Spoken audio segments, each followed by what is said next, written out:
And the research that Colin showed us really perfectly brings us to the next topic, which is Elin Slätmo, who's going to share with us the green shift. How does that, or does it, leave the rural workforce behind? Elin, give her a warm hand.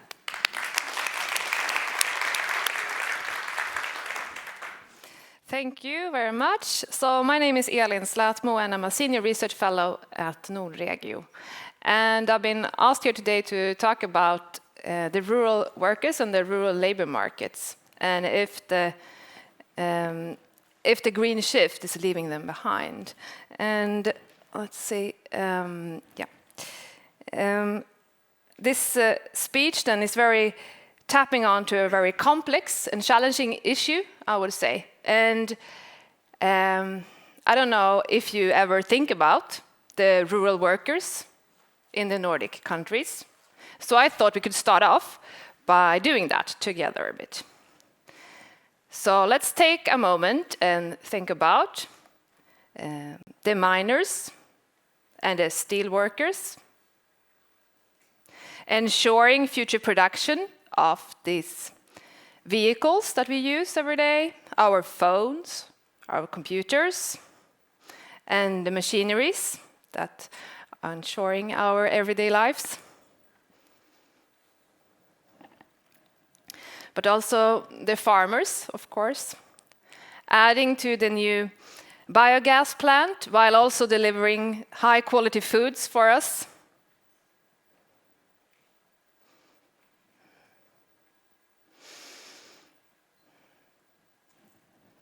There are many of the workers, of course, but I'm also thinking about the electricians, the engineers, at the pumps for the carbon capture drill holes.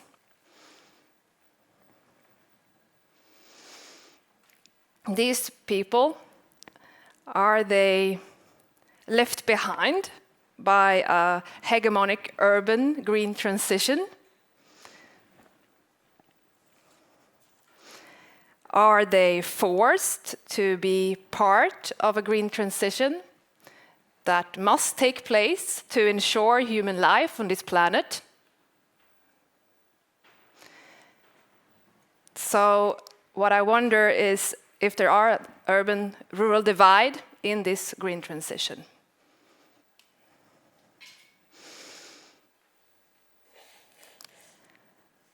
Are they being left behind or being forced to be part of it? Or could it be, maybe it is rather, that the rural workers have not yet taken this green transition on board and owning it and being part of creating the green transition?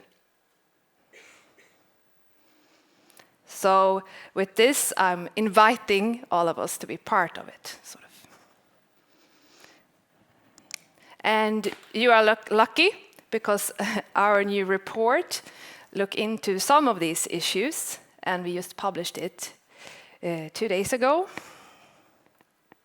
And in this report, I have, together with professors from all around in the Nordic countries, and also officials in Greenland and Åland, dived into and looked into the rural labor markets, both the challenges and the strategies and policies that are in place at the moment, and how we can adapt the policies to the rural realities at the moment.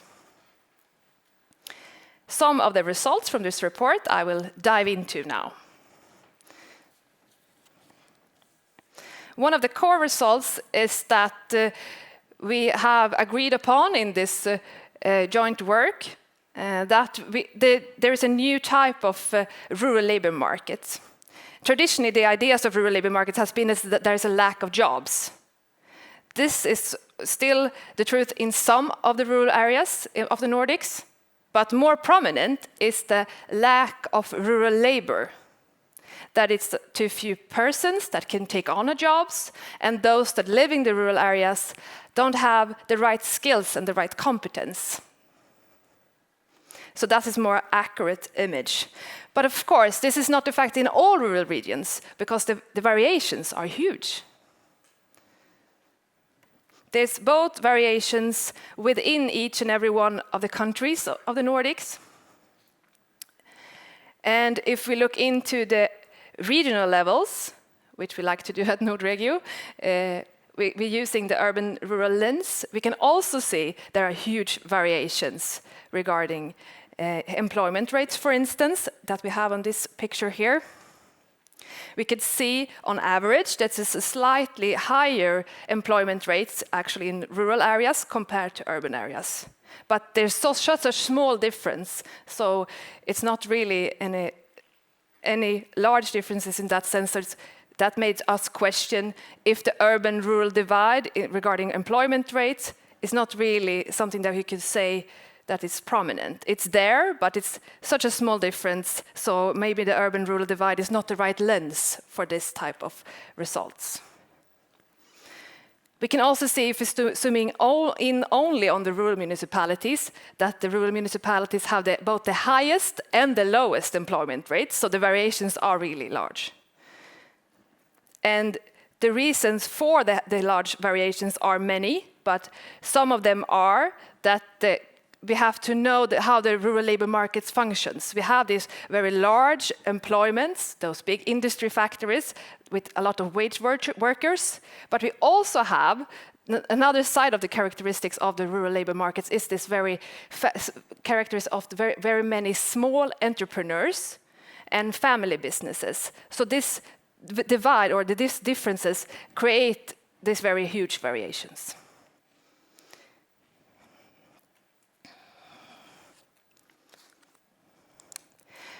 We have also learned from then the researchers and the collaborations with the researchers in Denmark, Finland, Greenland, Iceland, Norway, Sweden, and Åland, that some sectors have reported labor shortage now and in the future. So here is where the future possibilities are. If you, as a grown-up, want to change your jobs, these are the sectors to focus on. Or for your kids and youths, this is where you can focus them to have a job in the future, where to focus for their educations. So it is in the following sectors where we can have this focus of where the labor is needed in the future. It's within construction, manufacturing, green energy sector. It's within technicians and associate professionals, but also those more traditional urban type of jobs, like in agriculture, horticulture, forestry, and berry picking, coming forward very strongly from northern Sweden and northern Finland. We also have a lack of labor in tourism and restaurants, very important for us, of course. The chefs are needed. Sales workers, but also cleaners. And as you all know, the rural inhabitants, we are getting older, and we also, unfortunately, also get sick, although regardless which age we are in. So we also have a lack of professionals in the health and medical sectors. And also, unfortunately, our pets get sick. We also have a lack of labor in veterinarians. Last but not least, we also see a lack of labor in social services and in the public school system. So we need more teachers and assistants in the schools. So some lessons learned from the work is that we need to work more proactively, and that we can and we should adapt the in-force policies, focusing on the business side and focus on the regional policies. We can adapt them more to the rural economies that exist. And we also see a need for collaboration and to build networks, but we need someone that takes on the leadership and call for meetings, that creates these networks and invite them in, and this role is then assigned, at least in our project results, to the public sector. So the public sector could take on the role. We also see a need to dare to test policy initiatives, and I will also give you some kind of hints on how that can be done. If we look into the possibilities regarding policies that are in place in the Nordics, we see that there is no quick fixes, but we see that we have a catalog of different strategies and policies that we can continuously work with. And that we need to adapt these strategies to the region you're working within. So based on this collaborative work, we have then collected a sort of a catalog of strategies, and it's 6 strategies that we have come up with together in this work. And I will go into 3 of them now in more detail. The first strategy that we have identified as very important to tackle labor shortage of the Nordics is to focus on place attractiveness. And it is important to have not only the focus of the jobs, but to focus on the thriving living environments. Like in Norway, for instance, where we have the Mercure program, where the public sector invests in local food stores in rural areas, and this ensures service delivery. Or in Finland, where the volunteer organizations, such as the youth organization 4H, or the 4H, where they are ensuring that rural youths can thrive and that they are teaching them to or learn how to be Nordic citizens. The second strategy is to provide education for lifelong learning and vocational training for those that are unemployed. And one example here is from Greenland, where the public sector officials are providing vocational training targeting the workers in the fishing sectors. And this especially during the low season for the fishing sectors. Then the workers in the factories have the possibilities to take on the training and to find new skills. The third strategy that we see as important to continue to work with is migration. Both international migration to attract people to come to the Nordics, but also interregional migration, people moving within the country and within the Nordic region. And I would say, firstly, this is not a problem in Iceland, as the professors that we've been working with in Iceland see that the people comparative to the other Nordics are very mobile already. So they are, in one way, matching already the labor shortage between where people live and where the workers are needed, in that sense that they're commuting or more willing to move for a job. One place where it is needed with interregional migration is in Sweden. We have a very low level of willingness to move for a job compared to the other Nordic countries. And one initiative where this was trying to be combat was with the Relocate project that was initiated by the Swedish state. And the public sector invested money to relocate unemployed women from the south of Sweden, Malmö and Stockholm, to Skellefteå in the north of Sweden. And this project is unfortunately considered as a failure because they didn't succeed in making anyone relocate from the south to the north. And the important thing here is to learn from that failure and to say, okay, that was not really successful, it was not really good, but maybe we have what was the factors that we will not succeed in, so we can learn from that and make it better next time. And 2 of the things, for instance, was that they focused only on the unemployed women and not the woman and the family. That there are more people that need to move, and that they also need to have a support throughout the moving process, through the whole process of moving. We also know, of course, that needs to have, when they are moved, they have to have somewhere to live, some services where they live, both regarding accessibility of different services, but also spare time activities, both for the youth and for the adults. So if you want to learn more about the strategies or how to adapt them to your region,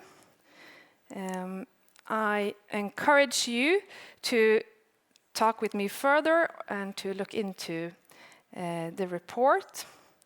And this is a small step, but hopefully some kind of contribution to ensure that we're not leaving the rural workers behind in this green shift.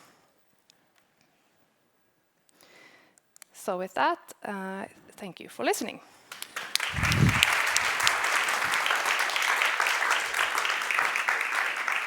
Well, thank you so much, Elin. You covered so much ground in such a short time. And we do want to learn more, and one way of doing that is through our questions. Do we have a question in the audience? Just raise your hand if that is so. We got the microphone coming right up. And while we wait for that first question, I got one of my own. I was so glad that you mentioned that we can actually learn from our mistakes. And there was typical and easy learnings from your example there. But on the other side of the coin, what is your best example of best practice for proactive work? I think the example that I raised from Greenland is very important. They really understand their labor market in that sense, that they know both where the needs of new skills are and how to adapt it to the business cycle of the seasons. So I think that is something that we can really learn from, that the regional authorities that have the manpower, so to say, to do that, could really look into their regional labor market. Which type of companies are they? How do they work? What type of need do they have? So to really encourage this type of networking within the regions. Perfect. Questions from the audience? And then one more. Thank you for your speech, very interesting. One thing is, we are talking about rural areas, we are talking about green transition, and I think we touched upon this in the previous presentation as well. Question is, what are really, I think it's not the same thing to work for the green transition. It can be a very low paid job with bad labor conditions, as well as a very high paid job. So maybe, did you look into that area a little bit more in detail? What does it really mean? Thank you. Yeah, thank you very much for that question. I know especially the Finnish contribution for Professor Hilkka Vihinen highlighted this fact that it's also very important to not forget the employers and the responsibility of the employers in this skills development, and that we have a need to continuously learn for new skills, regardless of it being a low-paid job or a high-paid job, or how much education you have. You need to make sure that you continuously train for new types of skills throughout your work life. And this was something that she brought in very nicely, I would say. And I think that this is something that, of course, then to be able to do that in the best way, we have to then know which type of employers that are in the region. Because there's also something that is important to highlight, because the national level is maybe too large to have knowledge of all the employers, but the regional level is more suitable for it. We could also say that from that perspective, that I saw there's many large dominant players with wage workers. Those can adapt the skills needed for the workers, but we also see this characterization of the labor markets that have very many family businesses and small entrepreneurs, sort of, and they need to have like skills training that could be also provided by the region in one way or another. So thank you. Last question. Hi, and thank you. Very interesting presentation. I represent an organization that supports projects that are within this field. We're trying to diversify the economies of the North Atlantic region. And in our work, we've come across this concept of social onboarding, meaning that you need to have not only the jobs for people to move to, but also the settings around in the free time. What do they do after work? Which is maybe more important because you need to have something to get into after your job. Did you come across this concept in your work, and can you delve a little bit on that? Thank you. Thank you so much for the question. We have had discussions and some insights from this integrations, both from the interregional mobility and the international mobility, and how much the local community can provide for that. Definitely. But we have, I would say, personally, I have focused more on the public sector side. What can then the public sector provide to enable that type of interaction, on the social onboarding? And in that sense, we also see the need for this type of investments in digital infrastructure, for instance, to be able to ensure important type of communication, both with the previous place you lived, but also where you live now. So it's also not only about the physical interactions that are of course important with different types of volunteer organizations and so on, you can engage, but also this type of interaction digitally has been proven important. Excellent. Thank you so much for your questions, and thank you so much, Elin, for your answers. Thank you.